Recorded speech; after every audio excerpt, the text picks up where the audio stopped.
क्या करेगी ज़्यादा पढ़ लिख कर, अपनी माँ की तरह बच्चे ही पालेगी। शादी के बाद तू भी सिर्फ घर ही संभालेगी। नमस्कार दोस्तों, मैं हूँ आपकी दोस्त कविता और आप मुझे सुन रहे हैं आपके अपने YouTube चैनल कविता कवि के2 पर। दोस्तों, आज इस वीडियो में मैंने बेटी को लेकर समाज के भद्दे नजरियों को दर्शाने की कोशिश की है। मुझे उम्मीद है कि ये वीडियो आपको अच्छा लगे और इस वीडियो को पूरा देखने के बाद आप अपनी राय कमेंट बॉक्स में ज़रूर लिखें। तो चलिए शुरू करते हैं। जब प्रकृति माँ की नज़रों में हम बराबर हैं, तो फिर एक को ऊंचा और एक को नीचा किस आधार पर बताया जाता है? पुरुष सिर्फ इसलिए ऊंचा है क्योंकि वो बाहर जाकर रोटी कमा कर लाता है, तो वहीं जब स्त्री बाहर जाकर कमाने की बात करती है तो उसकी इज्जत पर सवाल क्यों उठाया जाता है? घर, परिवार, इज्जत और झूठी शान की मजबूरी उस पर थोप दी जाती है।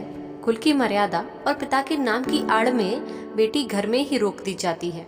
ये कैसा समाज है हमारा, जहाँ सिर्फ लड़कियों को रोका जाता है? उसका खुलकर हंसना भी गुनाह है, मानो उसे हंसने पर भी टोका जाता है। ये समाज के ठेकेदार अपनी मर्जी के नियम कानून बनाते हैं और अगर हम अपने हक की बात कर दें तो बेहया कहलाते हैं। और ये समाज कुछ यूँ एडवाइस करता है और कुछ यूँ टॉन्ट कसता है लड़कियों पर। तो जरा सुनिएगा कि कान से बड़े झुमके हैं तुम्हारे तो क्यों ना टोके हम। यूँ पढ़ाई का बहाना करके घर से दूर जाना चाहती हो तो क्यों ना रोके हम। जवानी की दहलीज पार की है तुमने, अब तो पंचायत खूब करेंगे हम।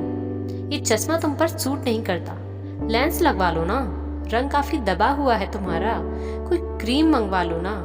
अरे ये आंखों के नीचे देखो, काले घेरे, किस बात का गम है तुम्हें? माँ खाने को नहीं देती या कोई पसंद है तुम्हें? ये लड़कों की तरह क्यों बैठती हो? कोई सलीका नहीं है क्या?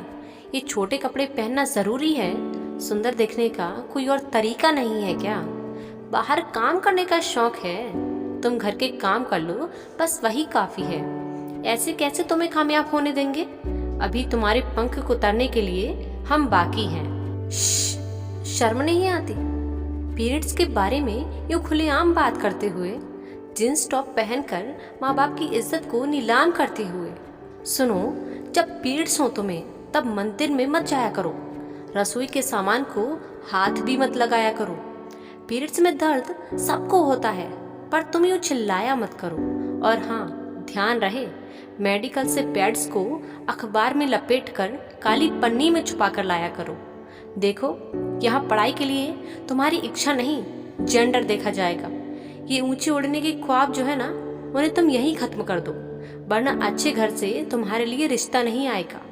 तुम्हारे लिए बस एक ही जॉब अच्छी है, टीचिंग। बाकी किसी फील्ड में नहीं आती हमें सेफ वाली फीलिंग। और वैसे भी नौकरियों के लिए धक्के खाना तुम्हारे बस की बात नहीं। तुम तो बस पीरियड्स और प्रेगनेंसी का जरा सा दर्द सह सकती हो।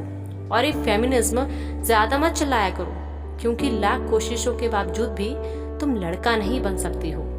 संस्कार लाओ, सर्कस का जानवर बन जाओ और हमारे हिसाब से खुद को चलाओ।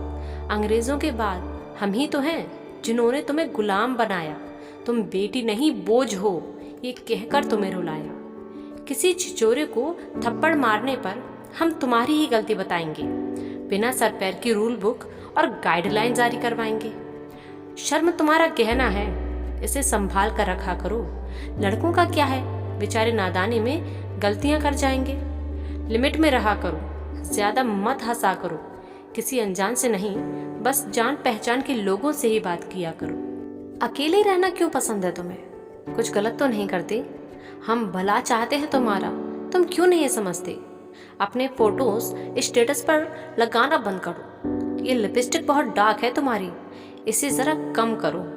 और सबसे बड़ी बात, अपने जिंदगी का सबसे जरूरी काम कब कर रही हो तुम? मतलब शादी कब कर रही हो तुम?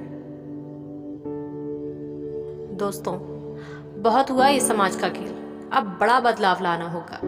सिर्फ शहरी क्षेत्रों में ही नहीं, ग्रामीण क्षेत्रों में भी लोगों को समझाना होगा। यहाँ सबको जीने का हक है, बेटियों को भी जीने दो। हाँ, जीने दो।